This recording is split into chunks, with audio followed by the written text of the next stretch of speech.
डोंबिवली पूर्वेकडील टाटा पॉवर गोळवली येथील देशमुख होम्स परिसरात असलेल्या भंगारच्या गोडाऊनला आग लागल्याची घटना पहाटे 3 वाजण्याच्या सुमारास घडली आहे। या परिसरात पत्रे ठोकून भंगाराचं गोडाऊन उभे करण्यात आलं होतं।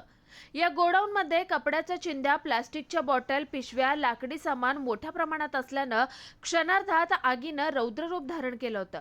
या आगीमुळे परिसरात धुराचं साम्राज्य निर्माण झालं होतं। या दुर्घटनेत सुदैवाने जीवितहानी झाली नाही। अग्नीची माहिती मिळताच तात्काळ अग्निशमन विभागाच्या 7 ते 8 गाड्या घटनास्थळी दाखल झाल्या। पाण्याचे टँकर देखील मागवण्यात आले। अग्निशमन दलाच्या कर्मचाऱ्यांकडून आगीवर नियंत्रण आणण्यासाठी युद्धपातळीवर काम सुरू करण्यात आलं।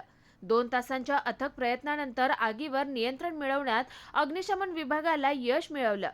सुदैवाने या घटनेत कोणतीही जीवितहानी झाली नाही। आगीचं कारण मात्र अद्याप अस्पष्ट आहे।